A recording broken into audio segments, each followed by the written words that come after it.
He was a morbidly obese surgeon destined for an operating table and an early death. Now he's a rebel MD who is fabulously fit and fighting to make America healthy again. This is Stay Off My Operating Table with Dr. Philip Ovadia.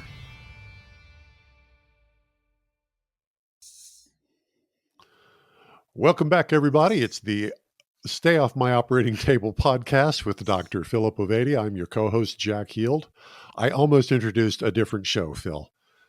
I tripped into the autopilot mode there and almost introduced this as a different show. We've got a guest today, Chris Cornell, and his story is one that anybody who pays attention to this podcast enjoys hearing. So, rather than stealing any thunder, Dr. O, would you like to take over and let's hear from Chris Cornell? Thanks, Jack. I'm really excited to have Chris on this week. I was fortunate to meet Chris a couple of years ago at one of the low-carb medical conferences. And, Chris is really one of those superstars, I think, behind the scenes of the whole low-carb movement. And he's done a lot of great work, both, on my platform and working, behind the scenes on my website, as well as a couple of the other low carb doctors, and helps, is a great asset to some of the low carb conferences as well.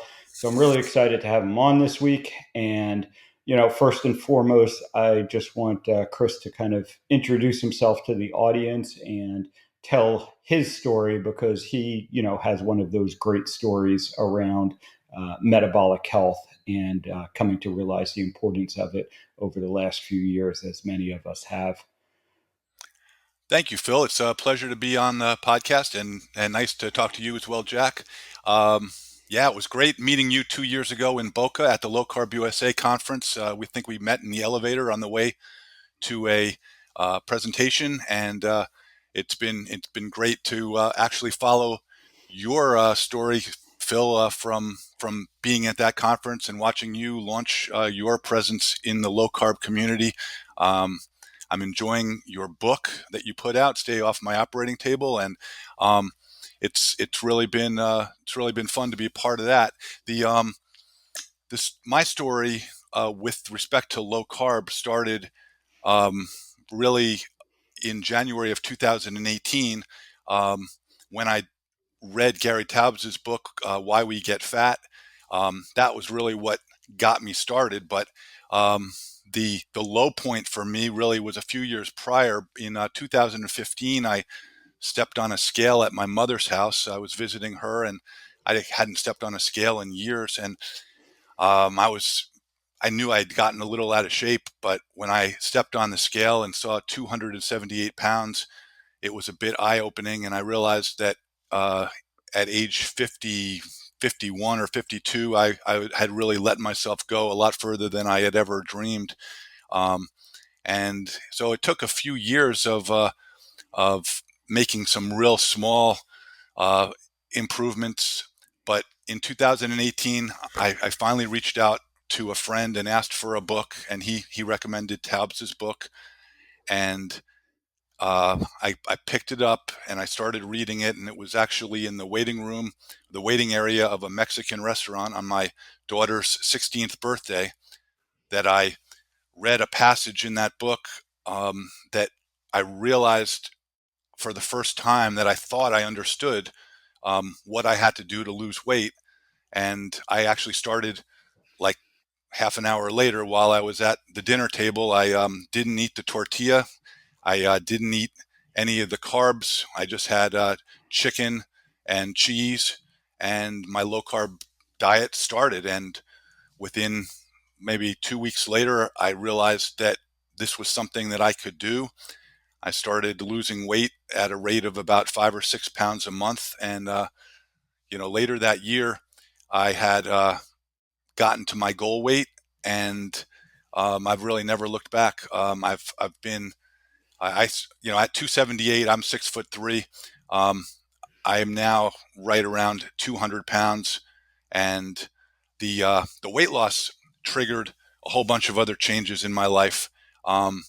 And so I started getting more fit, introduced consistent resistance training to my life. I'm now also a runner. So, my Oh, wow. my existence is quite a bit um, more. I enjoy a better quality life in so many ways compared with how I was when I weighed 278 pounds. And so that's my low carb story. And I've gotten really involved in the low carb community. I really enjoy um, Twitter and yep. Hold on just a minute. You got to realize I'm a marketer. That's what I do for a living. And you haven't exposed us to the pain nearly enough yet for us to really appreciate the cessation of pain and the introduction of pleasure in your story. So tell us about the pain. How did you end up 278 pounds? How was your life affected by being that out of shape? What were the things you tried and failed at? How long did you try and fail? Tell us the things that anybody out there who's wanting to make a huge change in their own lives will recognize as similar to their story. Yeah, you're that's a great set of questions there. I at 278 pounds, walking up a flight of stairs was a chore. I Having met now scores of people in the low carb community, I realize that my problems were not as bad as many. However, it definitely affected my life. It affected my ability to to go running in the yard with my kids. It going for a hike. It made me tired. And so weighing that much, it also it does a little bit to your self-esteem when clothes don't fit right, and the frustration of never ending attempts to lose the weight. All my life I had been told, eat less, move more. That's the advice, and it's told to people in many different ways. It's not always in those exact words, but it's like you're eating too much and you're not getting enough exercise. That's the basic gist of it. And I I learned that I could restrict my calories and lose weight. I did it successfully. Um, if you want to call it success. The biggest success that I enjoyed was when I got down to about 207 pounds. This was about 12 years ago. So I had lost like 50 pounds in one stretch. And I remember ordering from a mail order place 2 pairs of pants in size 34, which was about what I wore when I was a senior in high school. And I was thrilled. I was thrilled to put those pants on. And by the time that they went through the wash the first time, I had already started regaining the weight. So those 2 pairs of pants each got worn either once or twice, and never again, because I gave them to Goodwill when I got back over 250 pounds, because I gave up and thought there would be no chance that I was ever going to be back that way again. So it takes a toll on your esteem, and the way you feel about yourself. And there's so many things in Drill life that. deeper. Drill What's deeper. that? Drill deeper? What do you mean it takes a toll? Well, Give us specifics. there's a lot of things in life that I'll talk about myself, where you know I've been good at certain things and have failed at other things. And when you fail at something repeatedly, eventually you're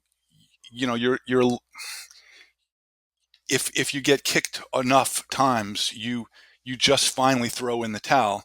And to fail at something that you want to succeed at, it hurts your confidence, your pride, um, and it's defeating, especially when you've tried for 30, 40 years. You've held that that hope alive, and you finally just give it up. And especially when you don't really want to give it up, but there's also something defeating about keeping this hope that never gets realized. So, and this, one of the things I've learned is a lot of these feelings, they don't just sit in a box with respect to your weight.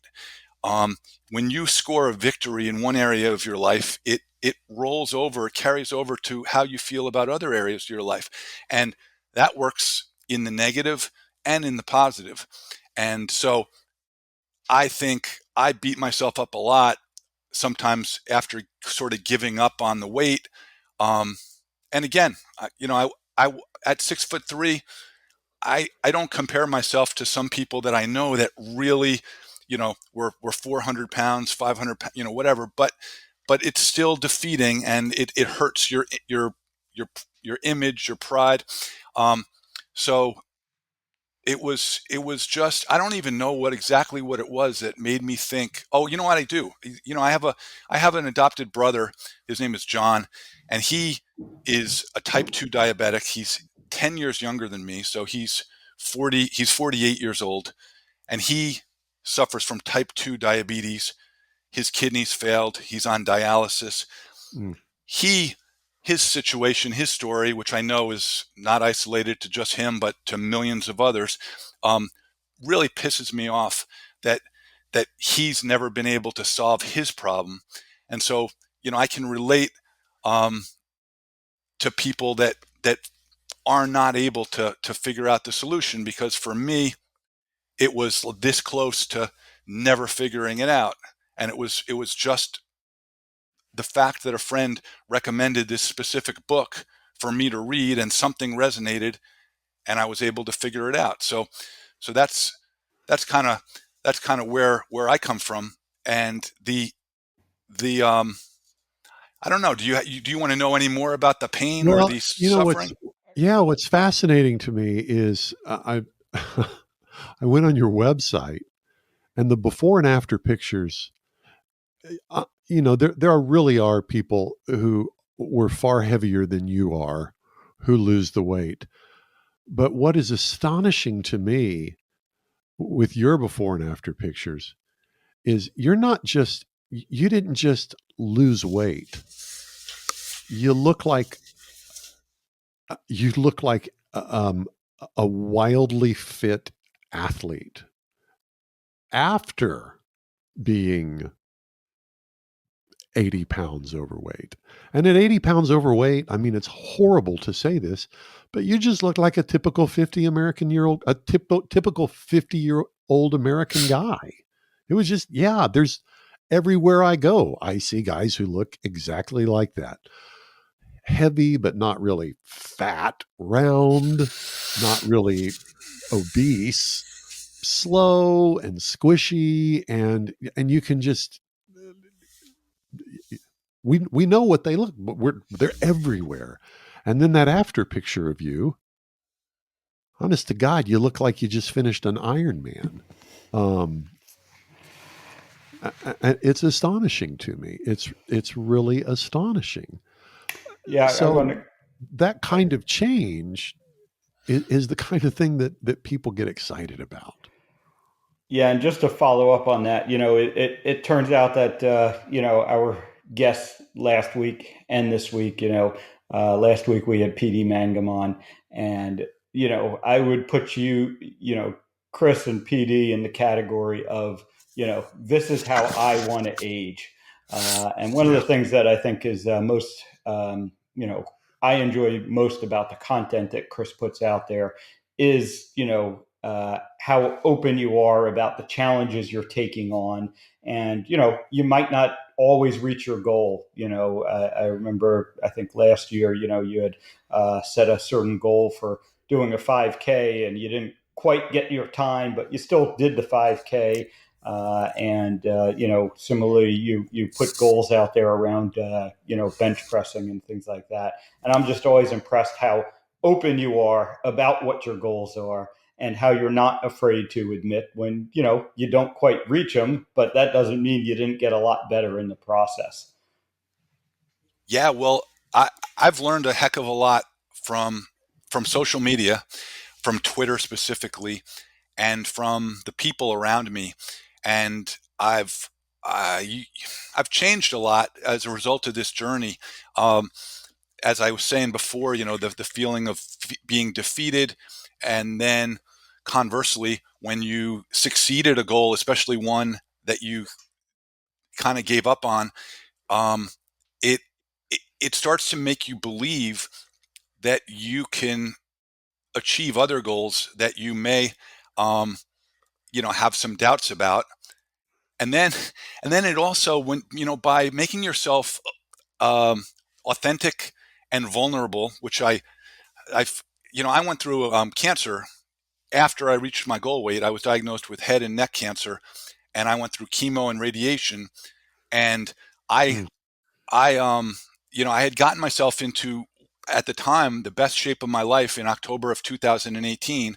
Like, I was in the best shape I had ever been in when I got the call from my doctor, who said, "Hey, that lump we took out of your neck is cancer," and and and that was actually, a strange blessing in disguise, because I, for a long time, had probably taken far too many things for granted, and I went through a period of at least a couple of weeks where I actually thought that, my diagnosis was going to end up being a terminal cancer, because of some things that had happened with respect to a PET scan in my chest. I had to wait for a chest biopsy, and so my wife and I had some very heavy conversations, and at that point, I think I'd already benefited from this community and from some of the benefits of losing the weight. And I was like, you know what, I you can fail, but you're not going to give up. And so I just decided, I'm never going to take another day for granted.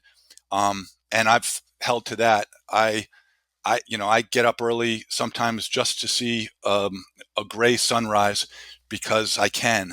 And so my thoughts about achieving things have changed drastically.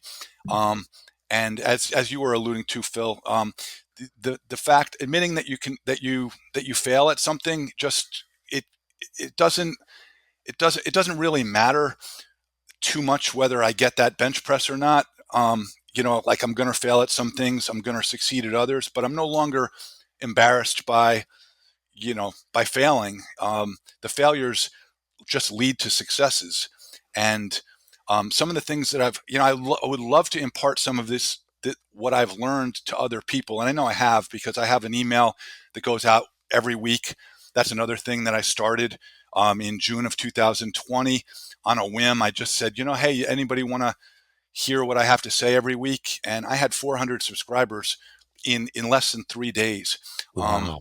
And that blew my mind, because that showed me that I wasn't just talking into the wind. I know there's people with much bigger audiences, but hey, if 400 people signed up in 3 days, I'm like, wow, I'm kind of getting through to some people. And now I don't have to, I get emails and direct messages from people that, are, they just want to know, can you share a link with me or a book? And I don't give out advice, because I'm not qualified to give out medical advice. I'm not qualified to give out, true fitness advice, but I can, say to somebody, hey, this is a link that really helped me. This is a podcast. This is a book. Go read Phil Ovadia's book, or go listen to, this podcast. And, I have volumes of notes and files and papers, people, like, I hear a podcast that talks a guy in the fitness community who also struggled with alcoholism, and I see one of my followers is posting about his struggles with alcohol. I'm like, oh man, here's a link. Just share it. And the feedback that I get from these people is really it keeps me going, put it that way. I work for a small firm, and we do public relations and communications, and I do a lot of writing, and I have clients outside of the low carb community, but the work that I do inside the low carb community is what really, really, gets me out of bed in the morning. I want to circle back because you when you were talking about your story and had how you had lost weight many times before but would always gain it back, and I think that's such a common story. We hear from people, and certainly people that know my background, know I had the same struggles, and quite frankly, it was Gary Taubes as well for me that got me down this path. So talk a little bit from your perspective, what is it about what Gary talks about? What is it about, kind of low carb and metabolic health that's been so different for you that here you are 5 years later and, still having success with it? I'm a little bit ahead of that. I'm about 6 years in, but same thing, that, we had tried all of the same things before, probably. We had, those same short-term successes and they never really lasted long-term. And then, Gary doesn't really say anything new in his books. He didn't discover anything. He just kind of, I think just has such a great way of communicating it and kind of, really looking at the history and the science objectively. But what has it been about, sort of low carb, do you think, that has allowed you to continue to be successful now all these years later? Well, and I know that that Gary is a controversial figure because of his proposition that that his model works on the basis of the carbohydrate insulin model, and that's a big argument, and there's a lot of science involved. And I don't really think that I paid much attention to that, but there were things in what he wrote, how he explained, how there's something that happens when you eat carbohydrates, and specifically certain kinds of carbohydrates, that that causes your body to consume more, because your body remains hungry. Your your body is not getting. You know, I sometimes I hesitate to try to explain this to people because I don't completely understand a lot of it. And when I see people with PhDs arguing as if they don't understand the mechanisms, I separate the mechanism from the reality. But the way Gary explained it was that if I were to get off the carbohydrates, my body could be nourished, could receive what it needs to do what it needs, um, without being overweight, without driving those calories into fat stores. So exactly the mechanism, I don't know, but you're right. He explained it in a way. He sold me on the concept, but better yet, he didn't just sell me. When I tried what he said, it actually worked, and it worked in a way that I could never have imagined. I believe that the foundational element to weight loss is figuring out how to achieve satiety in an effective way, how to use that as a lever. And Okay, define satiety. well, for me, satiety is it's not just a feeling of fullness; it's a feeling of satisfaction. Um, Sometimes, I was actually amazed a few times early on during this process. Sometimes it's a euphoric feeling, a feeling of complete, almost euphoria about what you've eaten, something that I never experienced before. Um, a feeling of satisfaction that but without any of the without any of the pains associated with eating that I used to experience when I'd go out to eat at a buffet, and sometimes I'd have to race home to get to the bathroom before, you know, and now eat like something with protein and fat, um, healthy fats and protein. It's just it's a feeling of contentment about what you've eaten, and it can last for hours. So, Actually, question, go ahead. because I've never struggled with weight. Um, how does that feeling that that euphoric satisfaction that you're describing now with food compare to the before picture? How is that different for you? When you say the before picture, you mean The, what I felt the, at that point? the before you were able to make this uh, get a hold of your weight problem and fix it. What was it like to not when you were 80 pounds overweight? What was your relationship with food then? Oh, yeah, it was dramatically different, and it was dysfunctional without me really realizing it.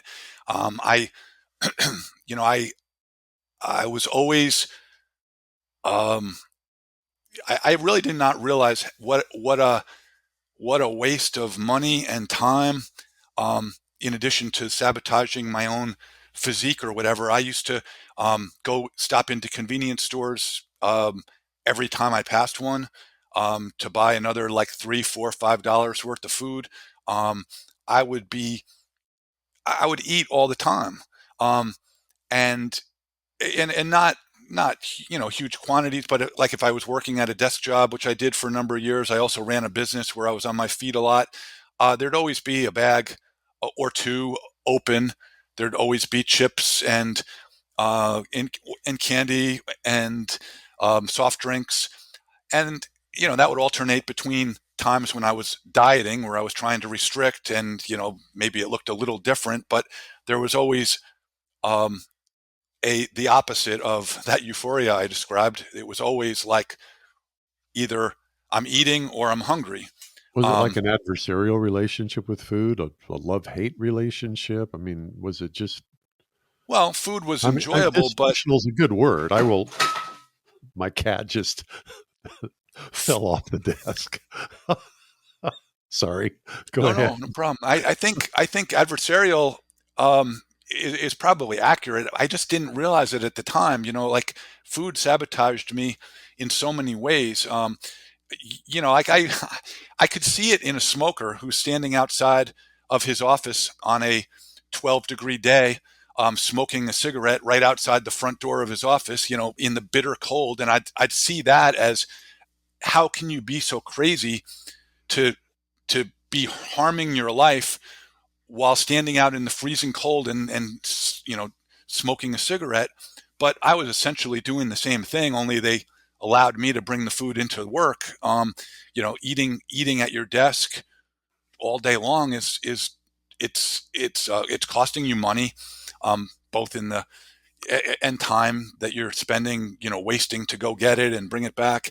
But more importantly, it's just continuing the cycle of being overweight and being out of shape and harming yourself. Um, so the satiety thing for me was, it's possible that my experience was easier and far better than many, but for me, once I figured out there's so many angles on this. Sure. Eventually, I set up a set of rules which I keep on a business card sized piece of paper. It's got 6 bullet points, and those are my nutrition rules. And when I say 6 points, I mean they are very concise. It's basically, I eat 200 grams of protein a day. I eat 50 to 90 grams of carbohydrates per day. I don't eat after 9 p.m. and I don't eat before 12 noon. And I do not eat let's see, I shouldn't say do not. I very drastically have reduced my consumption of added sugar, grains, and seed oils. So, and then the final step is just to always keep nutritious foods available on hand so that I don't have to succumb to the cravings or hunger that would happen if I went out and was like 5 hours away where I didn't have access to food, and I might, eat a bunch of junk food. So just always having something good. So those rules are very quick. You're describing the kind of rules that I hear people who've dealt with addiction, some sort of addiction, build for themselves in order to protect themselves from their own worst habits. That's what it sounds like to me. Well, number one, it's very important to me that I maintain this lifestyle for the rest of my life. And 4 years in, I have no doubt that that's going to happen. But it is very important, and those rules serve me well. The reason why I first created them was because for like the 20th time on Twitter, someone said, "What is it that you do? Can you tell me? Can you share with me?" And I realized that every time someone asked me, I had to think about what it is that I do. And I said, this is stupid. I should just write them down, and then I can just literally, at this point now, I have the images right on my computer. And if somebody sends a tweet that says, "What do you do?" I literally just cut and paste, and I don't care. It's not even, sometimes people get bothered by getting asked the same question over and over. Every time I share it, every single time, other new people get something out of it because they give me feedback. It gets feedback. I don't. Sometimes it's just a response. It might get like 5-10 likes and a couple of comments. But if I post maybe every month or so, I'll post it fresh in the Twitter feed, and it gets tons of engagement. And I've had people subsequently send me their rules that they created as a result of seeing my rules. And one point that I always try to make is those are my rules. You can look at my rules, you can use them, you can share them, you could make them your own if you want to, but they're not meant as anybody else's rules. Everybody has to figure something out for themselves. But one other thing I learned was when I make the rules, I can then hold myself accountable, and I can measure my progress or my maintenance.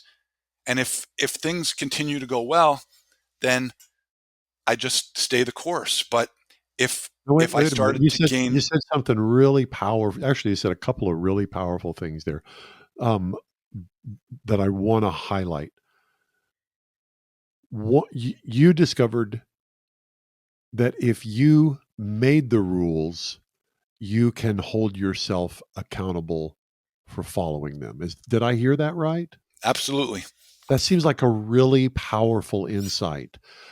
Is it possible that the reason you were unable to follow through in the past is because it was somebody else's rules you were working? Was that I wish that were the case. Honestly, what I was going to say about the rules is, if the rules aren't working, there's two potential reasons, or a combination of the two. It's either one, you're not following them, or two, there's something wrong with them. And so simple enough. and so you just have to be honest with yourself and say, is the reason why they're not having the results that I want because I'm not following them? And I'm pretty honest with myself. I know I've developed rules for my fitness, and I've started some rules for other areas of my life, but I'm pretty honest with myself. I think most of the time, I've become a lot more honest with myself. The more you enjoy success, the more you realize what you're capable of. You can afford to be more honest. You just know that lying to yourself. I just keep hearing these gems.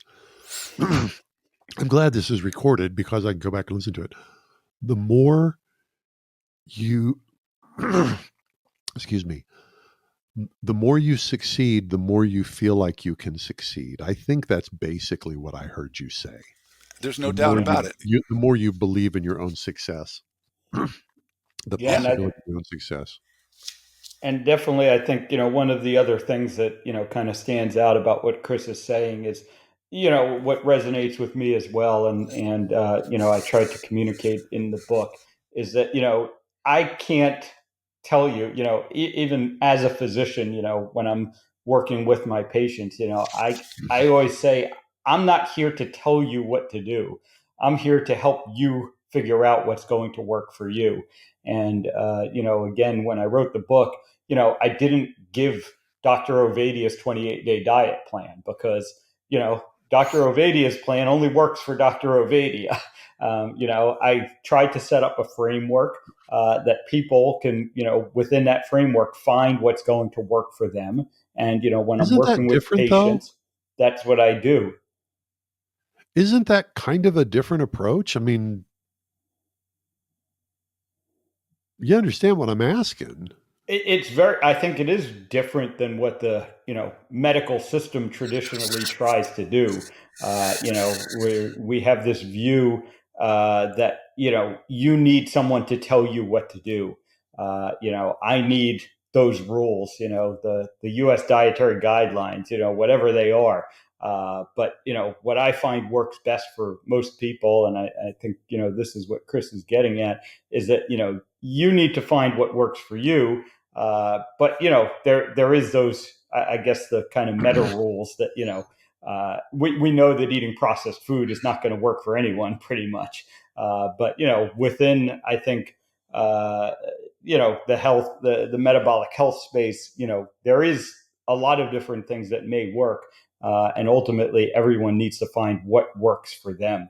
But there are sort of commonalities that work for most people or a lot of people. That's what I'm hearing. That's what I'm driving out at is what is it that happens inside a person that that transforms them internally that then cascades into that external transformation. And it sounds to me like that's really the pivot point. I know your story, Dr. O, and Chris, hearing your story, something happened. Something, and it wasn't just I gutted it up and forced myself through, and finally, because through sheer willpower, willed myself into this transformation. It's almost always something, almost an aha moment, an epiphany. I didn't realize this, and now I know it. That's what I'm hearing. Yeah, well, you asked a question a few moments ago about the rules and if it Yeah. was that I wrote them, if that made the difference. I think it comes back to those 2 points that I was talking about. It's if the rules are wrong, it doesn't really matter who wrote them. If they can't work, they're not going to work for anybody. And unfortunately, millions of us have tried to lose weight using a set of rules that simply don't work for us. Now, just because there are people out there that claim that they can, and maybe I'm sounding a little too cynical, that if you lose weight by counting calories and that works for you, that is fine. I have no qualms with that for someone else, but it never worked for me, and I'm gathering it never worked for Phil, and it never worked for. I mean, I've met. Now, I mean, scores of people who have lost 40, 50, 80 pounds or more. And for most of them, it didn't work for them either. So the rules have to be workable, and then you can deal with the adherence part. And there's nothing more debilitating than being told that the reason why you're failing is because you just don't have enough discipline or enough willpower, Right. because you're trying, and you know what, there's people who in this world who are incredibly successful at doing the most high pressure, complicated, difficult things, and yet they're 100 pounds overweight. How do you Yeah. explain that? like, why is it that that's the one thing that they don't have any sort of discipline or self-control, like, do they have control or not? It's like they just don't know the right way to do it. And I do believe, I know that the journey is more difficult for some people than others, but I do believe that there is a path, a set of rules that would work for most people. I guess the definition of, how well, some people are going to struggle more than others, but and I don't, this set of rules, this process is it literally keeps me up at night sometimes trying to figure out how I can get better at sharing this process with other people. And that's why I like working with some of these practitioners who have figured it out, because anytime that I help a practitioner who's helping people, and especially when they're doing it at scale, like helping people get this knowledge, it makes me feel good. It makes me feel like my life has purpose. I just enjoy, helping push this community forwards. But I'm always asked, I do a lot of interviews, I write a lot of articles, and I talk to a lot of people that have a lot of knowledge. Like I've interviewed Phil, I've interviewed a lot of these doctors, nurse practitioners, dietitians. And every time that I talk to a practitioner, I ask them, how would you get through? What information would you use to turn that switch in somebody that can't figure it out? Because it's not a one size fits all set of rules, but there's got to be some sort of uniform underlying principles that we can use to make, help people get those changes. But I've also learned from this whole process of weight loss, for me, has spilled over into the fitness. You mentioned the My Fitness earlier.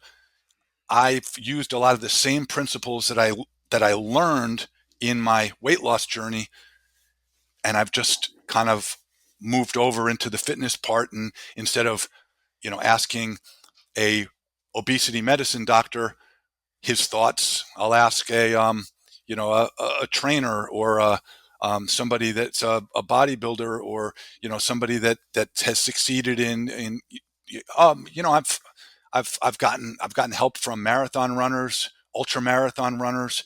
I've gotten advice that has been incredibly valuable, and so that's sort of what led to my my little 5K journey last year. But I've already signed up for my first half marathon in October. So I would love to be able to say run a half marathon in a respectable time for a 58-year-old man, which that's how old I'll be, and bench press 300 pounds in the same month. That would be a goal for me for this fall. What would 49-year-old you have thought if they could see 58-year-old you? Would have been pretty surprised, maybe even disbelieving in a lot of ways. Honestly, 49-year-old me wouldn't have even been able to carry on this conversation without a great deal of hardship.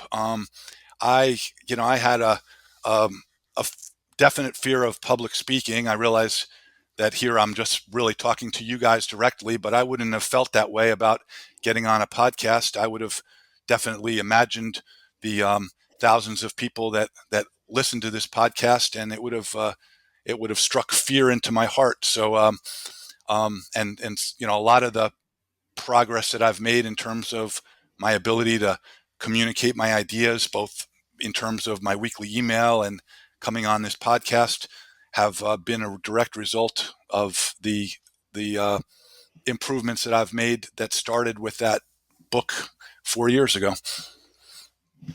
Well, I do think it's important. We'll make sure that we link Gary Taubes' book. I know Gary Taubes was, what yours was, Good Calories, Bad Calories, Dr. O? Well, yeah. So, it's actually kind of the same book, Why We Get Fat, and Good Calories, Bad Calories. Good Calories, Bad Calories was sort of the in-depth scientific, tome on the subject, and then he kind of condensed it down into why we get fat. Kind of a As broad more market of version. Yeah. Okay, we'll make sure we link that in the show notes. I'm fascinated with the kinds of mental, psychological, emotional, spiritual transformations that inevitably seem to result when people make these kinds of physical changes. Talk about the other kinds of transformations aside from the physical, aside from the self perception. Where else did you see positive transformation? Well, physical, and the weight, um, the my writing is is a large part of my career. Um, I've I've used some of the same strategies that I've learned from the fitness and the weight loss to set up rules to make myself a better writer. Um, you know, putting that weekly email together that I've pretty much uh, I had one 3 week hiatus last summer, but I've put out 90 weekly emails, and it's just a rule that I have. It's helped me immensely. It's helped me. It's sort of like a journal for me, but I share it with 1,000 people, um, and I get feedback. Feedback is incredible for personal growth.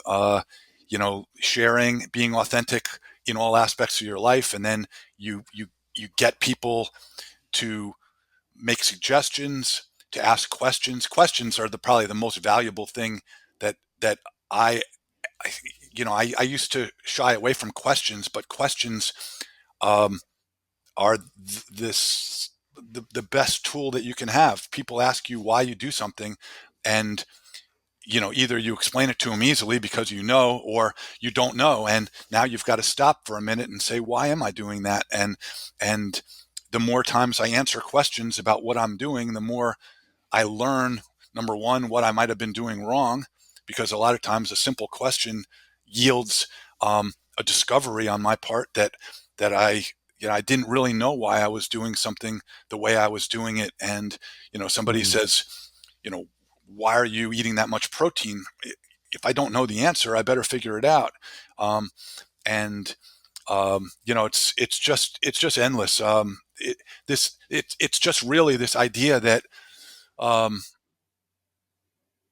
that you that there's really no limitations. Some people maybe never felt those limitations that I felt, but um, at age 51, 50, no, it's like 53, I'd say, a certain thing went off in my head, like that said, I've been limiting myself, and there really shouldn't be any boundaries.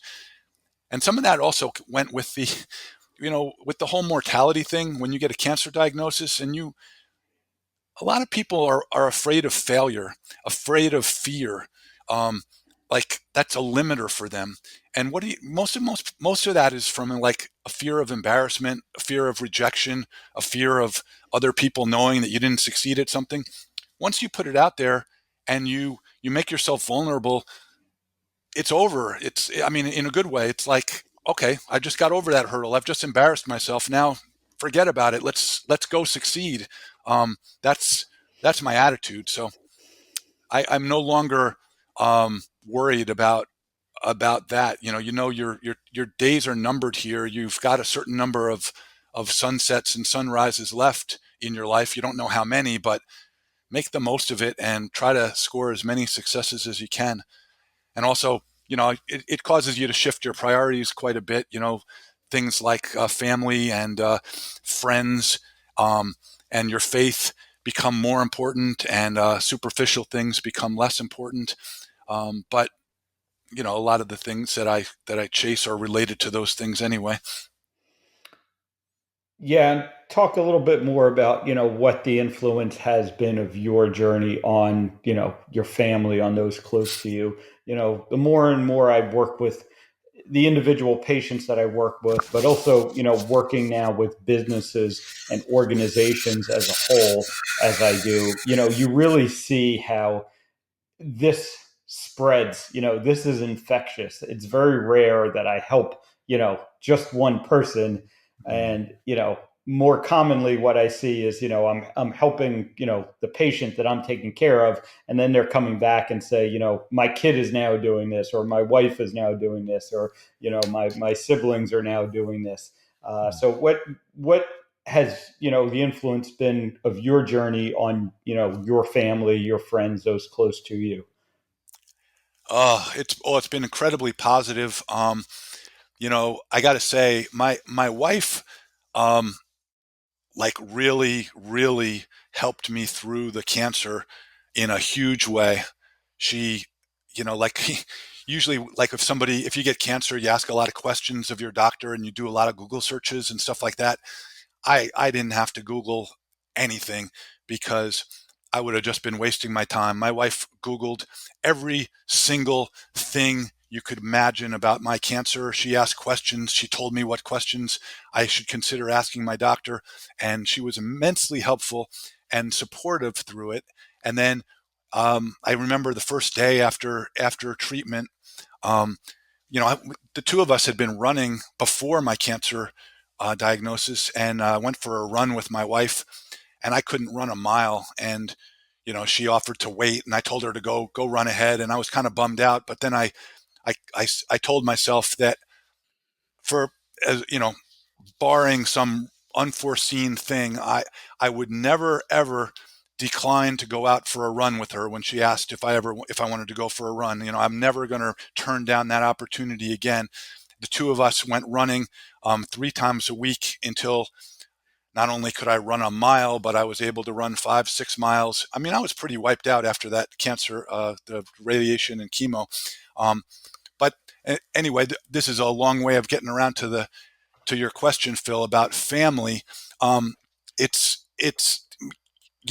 so incredibly important to have the support of your family, and it also makes you at the same time realize how important it is to be supportive.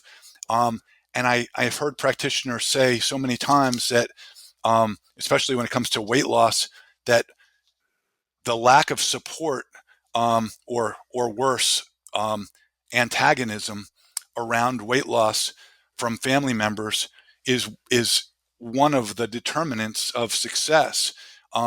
It's really hard to succeed at losing weight if you have other people in your family that are not supportive or actually antagonizing your efforts. And it's pretty common. I've talked to a lot of people who do not have the blessing of the support that I've had. Um, my my wife is supportive. My kids have been nothing but encouraging during my journey, both with the cancer and the weight loss. And I don't know. Did I answer your question adequately, Phil? Yeah, I think that was a great answer, and I think it largely matches up with what I see. The people who are successful certainly have the support of those around them, and usually end up influencing those around them as well. And unfortunately, for some people, the people around them kind of tend to sabotage them, and that's Mm. really hard to overcome. Wow. Well, So I try to take a theme from every episode, and on the one hand, it's going to sound cliche, but on the other hand, you embody it. And I think the theme is you can do it if you make the rules, because with your own rules, you can stick to the rules you make for yourself. I didn't say that well, but that resonates with me. A completely different area in my life. I made some rules for myself 10 years ago, 11 years ago. And because they were rules I made for myself, I almost never don't follow those rules. And we're talking about something that's challenging, that was challenging for me. A lifetime of following the rules I've made for myself make it easier every day. But Yeah, and I think that was a profound insight. I think so, and I think it fits in with one of the themes of this podcast, which has been that everyone has the power within themselves, to make these changes, to take back control of their health, and to guide themselves to better health and a better life. So I think that sums it up well. Chris, let us know, let everyone know where they can follow you. I certainly encourage everyone to sign up for your newsletter. It's a great weekly read. I enjoy and I look forward to receiving it each week. So please let everyone know, best place to find you, best place to follow you, and how they can sign up for the newsletter. It's pretty easy. I'm on Twitter a lot, and my handle is Biggest Comeback. And the link to subscribe to my email is right in my Twitter bio. And anybody that subscribes to my email will receive emails from my personal email account. And you're free to reach me sending email to that address. So that is a very easy way for anybody to get in touch with me and follow me, but also ask questions or whatever they wish. I have a suspicion you're going to get a lot of traffic here in the next couple of weeks after this podcast lands. Chris, really good conversation. Thank you for your time and sharing those things. That's good stuff. Dr. O, anything you want to finish with? No, just I just want to take another chance to thank the audience out there. We've really been making some great strides with this podcast. I'm really excited to see how it's grown, and I really value that so many people are taking the time to listen to it each week.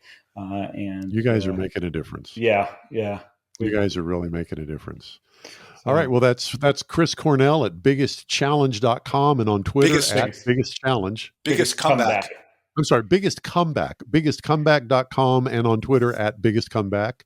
And for Dr. Ovadia, you can follow him at iFixHearts. His website is ovadiahearthealth.com. I'm Jack Heald for the Stay Off My Operating Table podcast, and we will talk to you next week.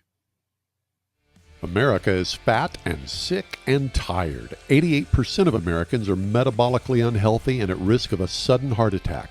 Are you one of them? Go to ifixhearts.co and take Dr. Ovadia's metabolic health quiz. Learn specific steps you can take to reclaim your health, reduce your risk of heart attack, and stay off Dr. Ovadia's operating table.